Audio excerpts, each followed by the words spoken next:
The following is an interview between His Divine Grace, A.C. Bhaktivedanta Swami Prabhupada, and Newsweek magazine, recorded July 14th, 1976, in New York.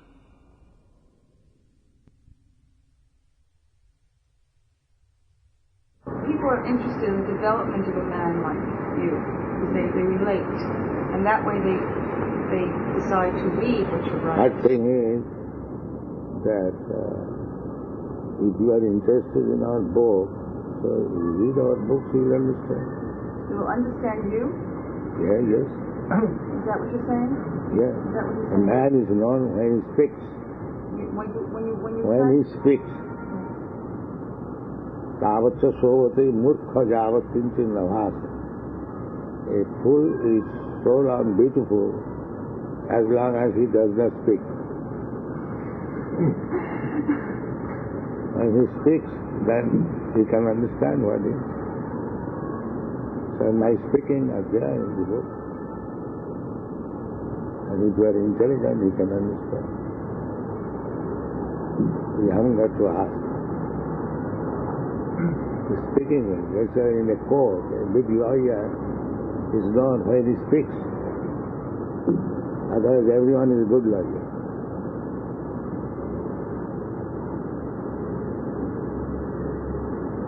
But when he speaks in the court, then he is known whether he is good lawyer or not. So you have to hear. You have to read. Then you will understand. Real understanding is there. Do you think that someday the Krishna consciousness movement will spread to all the people in the world? That is not possible. Because it is more for the most intelligent class of men. So this movement is for the most intelligent class of men. But amongst the most intelligent classes? Unless one is intelligent class, belong to the India, he cannot understand. So we don't expect that everyone is intelligent.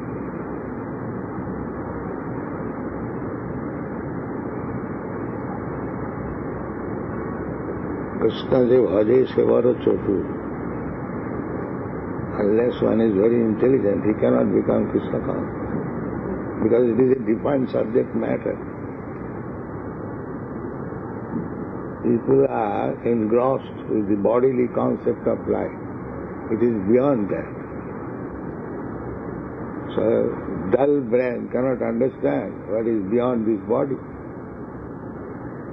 So you cannot expect that everyone will understand Krishna consciousness. That is not possible. There's been a lot of talk of genetic perfection of mankind, or say, attempting at genetic perfection. What is genetic? What is genetic perfection? We were discussing yesterday about the science of genetics. They try to understand the traits that how the body and mind are formed, and then that try we to have change already read the book. Srila Damodar's book. Yeah. What is your question? My question is, if you were mentioning earlier about using the technological tools, now if there is some society where there is some That book is not here? No. Nowhere? When she has problem.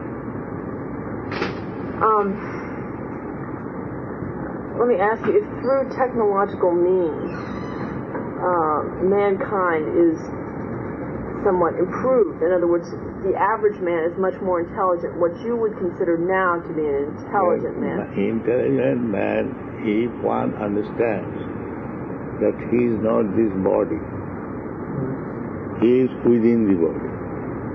Just like you have got one son, you are not the son. Anyone can understand.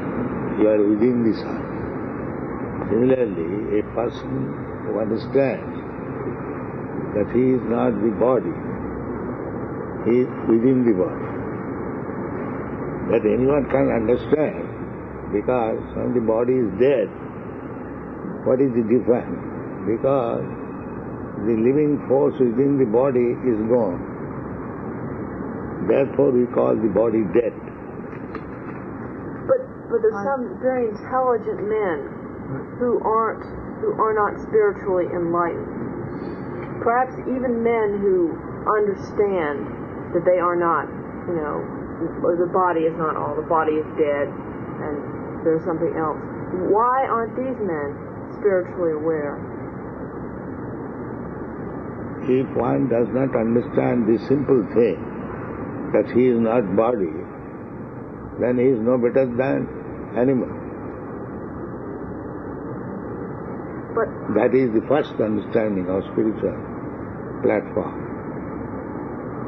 If he thinks that he is body, then he is in the same category as the animals.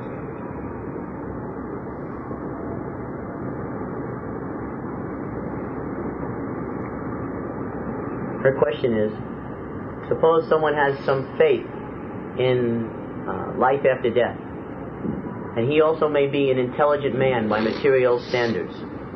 Why isn't he automatic? Material standard is no intelligence.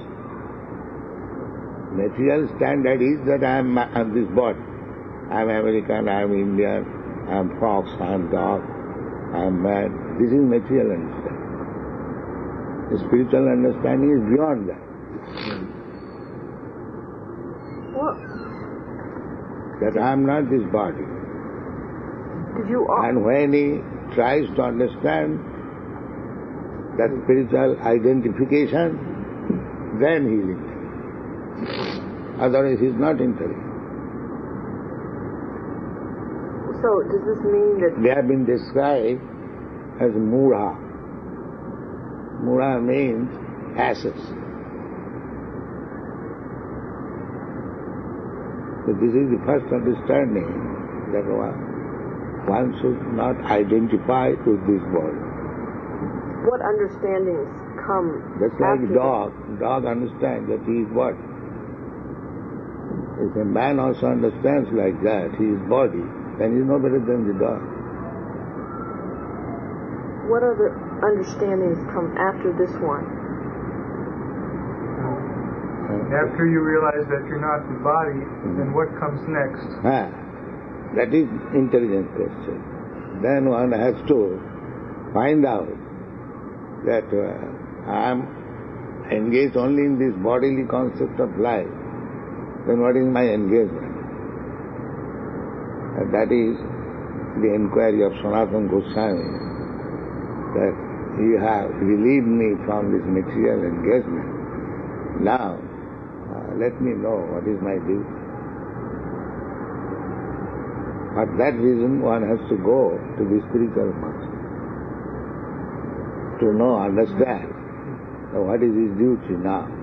If I am not this body, then what is my duty? Because I am busy whole day and night for this body. I am eating, I am sleeping, I am having sex, I am defending. These are all bodily necessities. If I am not body, then what is my duty? That is intelligence. What is man? But you said, what is the next thing after realizing you're not this body? And Prabhupada says, the next thing is to find out what you should be doing. And for that, you take information from a self-realized soul or a spiritual master. Spiritual master in the forms of his books. Personally. Prabhupada was explaining that now, in the bodily concept of life, we have so many duties. We're working, we're having sex life, we're eating, sleeping, defending ourselves, so many things.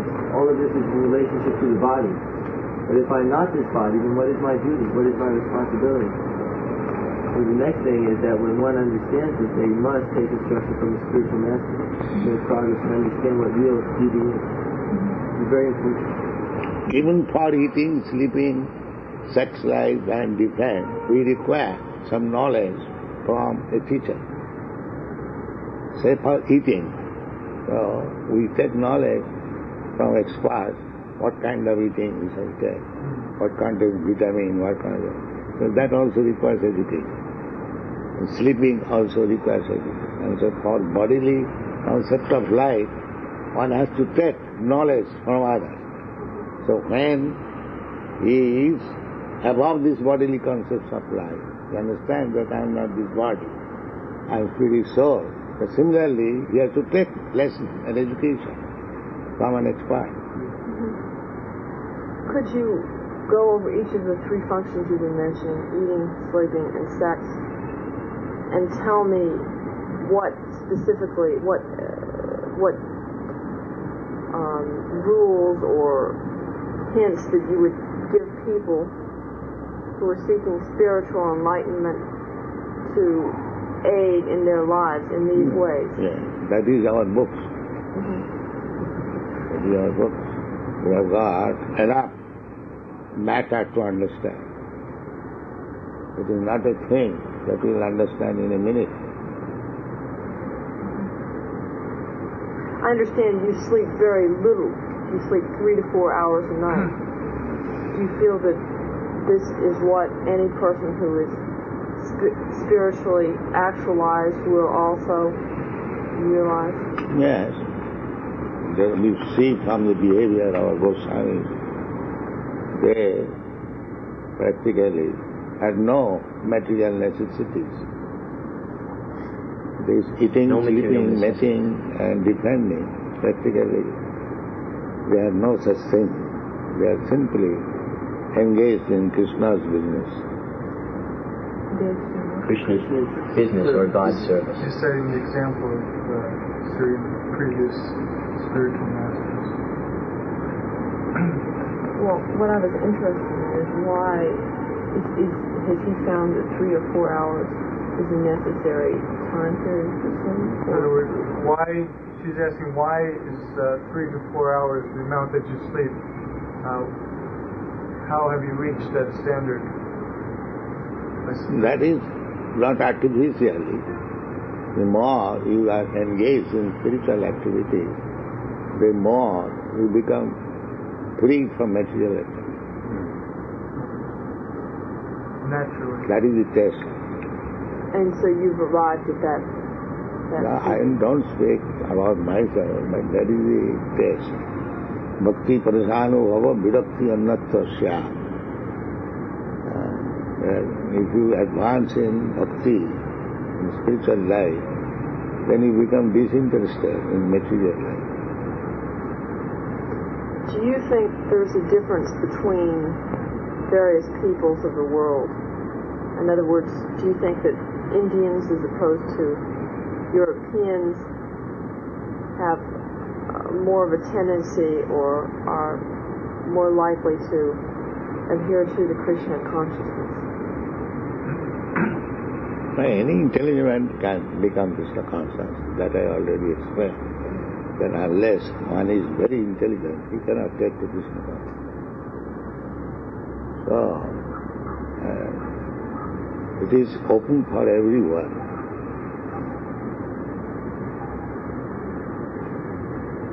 But there are different grades of intelligence. In Europe, America, their intelligence, but their intelligence is utilized for material purpose. And in India, their intelligence is utilized for spiritual purpose. Therefore you find so many highly spiritual standard of life, books, literature. Just like Newsweek. Newsweek was also a householder life. But he was living in the forest and see his contribution of literature. Nobody can dream in it.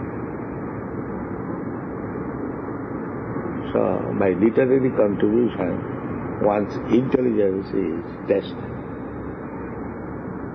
All big men of the material world, scientists, philosophers, even technicians, they are recognized by their writings, by their contribution, not by their gigantic body.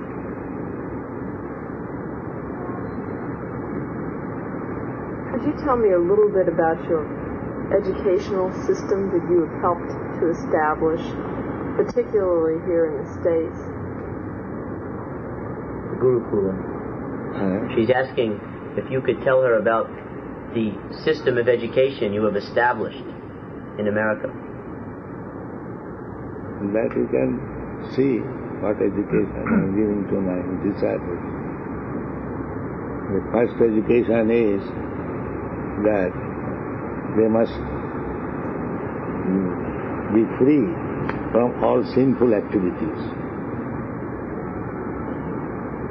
That is the first education.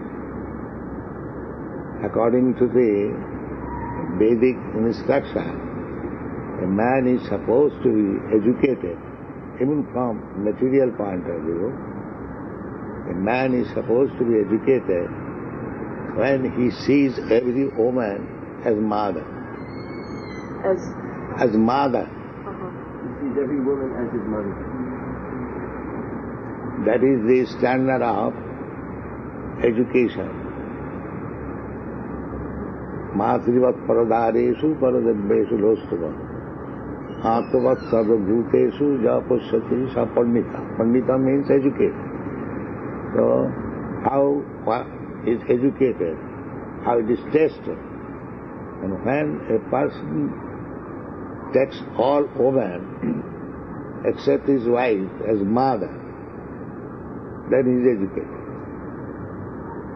When one thinks others' property as garbage in the street, then he is educated.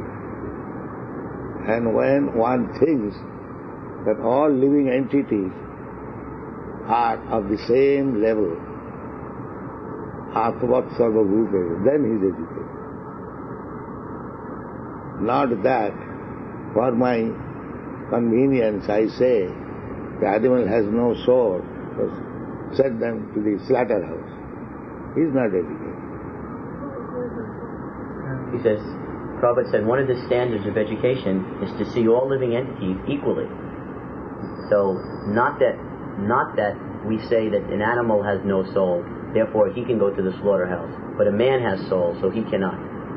But we see all living entities equally, so we do not send man to slaughterhouse, and we do not send animals to slaughterhouse. That is education. What, in your system, what do you propose to do with criminals? What do you propose to do with criminals in your educational system? How will you reform them? Criminals should be punished. Punished? Yeah. How so? How seriously should they be? That we have to consult. Shastra, there is direction. Practically it is the same, just like Manu Samhita. It says if one is a murderer, then he should be killed. Life for life. He should be hanged. That is the old system. The king used to kill a murderer. So that is almost the same punishment. What Prabhupada said is that you have to consult the ancient law books, which were written, which are part of Indian culture thousands of years ago. Part of the Vedic script. That there are law books. Just like we have books of philosophy, there are also books of law, how to govern society, how to deal with criminals. He says that it should be. In other words, we're sticking to the Vedic literatures. As they instruct, we are following. What does the Vedic literature say about adultery? What about adultery, Prabhu? Mm-hmm. She wants to know, what do the Vedas say should be what is the reaction for adultery? How does one deal with an adulterer? Someone's an adulterer and he's caught. What should be the...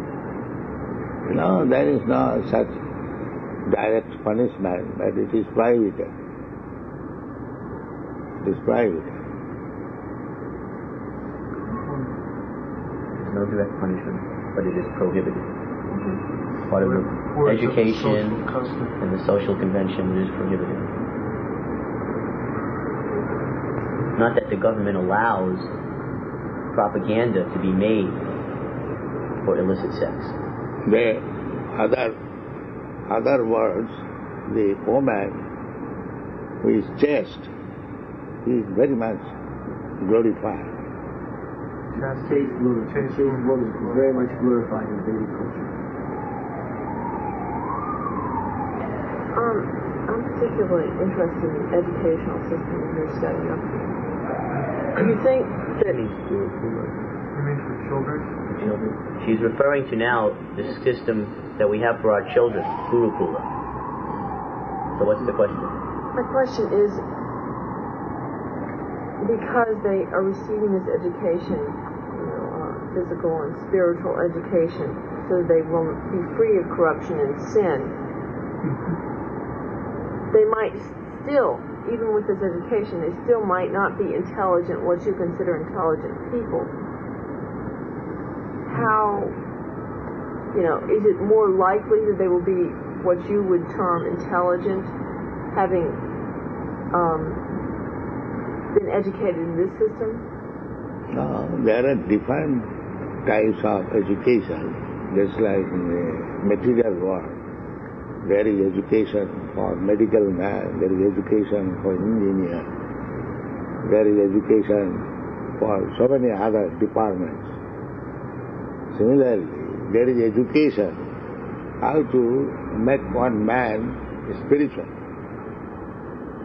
So we are going to give education how to become spiritually advanced. That is our purpose. Advanced. That is our purpose. Now her question was whether all the people that go to our Gurukula will become spiritually advanced. Whether yes, certainly. That is Gurukula education. Even though some are born with more intelligence and some are born with less intelligence. It doesn't matter. Average intelligence will do.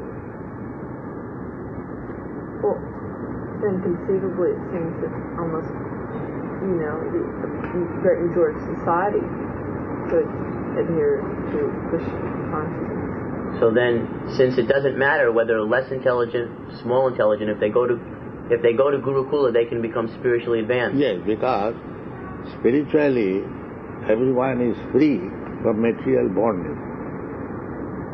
So materially we find one is more intelligent, one is less intelligent. But spiritually everyone can be equally intelligent. So what about the common man? If he accepts the Gurukula system, he can also be spiritually advanced? Oh yes, anyone. See, Prabhupada's point in the beginning was whether they'll accept it or not. But once they accept it, once they get trained, then they'll automatically be advanced. His point in the beginning was that whether they'll accept it or not, that requires intelligence. Except to undergo that type of conditioning. Or training. And also, I think it's defining his definition of intelligence in the spiritual realm as opposed to material. Prabhupada said intelligence means you accept the process of Krishna consciousness, or you accept to be trained to be spiritually advanced. It's a hypothesis. It's like hypothesis. Don't you find the whole Krishna movement more successful in an age and an era when there is such laxity of moral standards and spiritual leadership and direction? Right. At any stage of life, if one accepts the principles of Krishna consciousness, he can make advance. She asked is it more favorable for spreading Krishna consciousness if there are some material problems, social problems, if there is a lack of God consciousness, that people become frustrated. Is that a more favorable situation for Krishna consciousness to take root? Yes, if we arrange social, political and everything favorable to spiritual understanding, then it becomes easier. Probably saying the opposite of what you hypothesized. That if everything is arranged socially, politically, everything, in a God-conscious, Krishna-conscious manner, it becomes easier to accept the principle of God-conscious, Krishna-conscious. Just like these are all discussed in the Bhagavad Gita what kind of social arrangement should be. That it is called Varnashram Dharma. Brahman, Kshatriya, Vaishya, Shudra, Brahmachari, Grihastha, Vanaprastha. So these are defined groups. And if they are favorably trained up, then spiritual understanding becomes very easy. Can you tell me a little bit about the future, the direction of the movement, how you plan to expand? That is going on already. Just like these boys, they did not know about Krishna some years ago, but they are taking seriously. The same process, if it is continued, then people will take. In other words, Prabhupada sees that if we just continue the programs that he has introduced, just like we have already become members, similarly, many others will continue to become members in the future if we just continue the same programs which made us members. Namely, the chanting of the mantra, distributing of the books, distribution of the food, following the regulatory principles, and very carefully following the training system that Prabhupada has given us for becoming advanced spiritually. That involves what to eat and what not to eat, and how to avoid taking drugs, intoxicants. There is certain principles. Prabhupada is creating a class of purified persons. So they are located throughout the world, and if other persons come to them, then they become purified. Just like we've come to Prabhupada, and we've been purified. Similarly, his disciples are empowered to purify others, as they've become pure. And that way it increases geometrically. The educational process. Like someone coming from the street, you can't expect that he's given a degree in chemistry. He has to be trained up. So the educational process goes on and goes on. People take it. It stands naturally. It's like in the beginning, Prabhupada was teaching Bhagavad Gita personally to his disciples. But now in each one of his over 100 temples throughout the world, his instructions are being taught. He's expanded himself through his books and his temples. So anyone who enters into them, they're associated with him and becoming purified. So many more temples will open, people come and become purified. Are you prepared to die? What is this question? Are you prepared to die? What does that mean? You are not prepared? Why don't you answer? You are not prepared to die? I haven't thought about it too much. Why? You are asking me why? Because you are afraid. Pardon? Because you are afraid. You are not prepared to die. Perhaps that's the reason. Everyone will die, you prepare or not prepare, you will die. It doesn't matter whether you are prepared or not. Death must be there.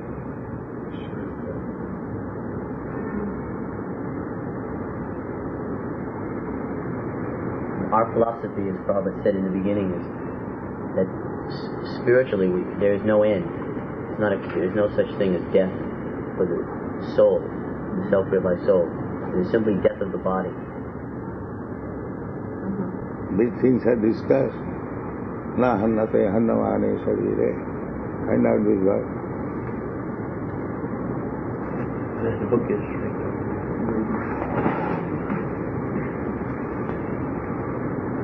It is an educational movement. It is not a religious movement. Something. One requires to be educated, then he is completely on the spiritual path. Let me ask you one more question before he reads the passage. Now, first of all, about death. The translation is, for the soul there is never birth nor death, nor having once been does he ever cease to be.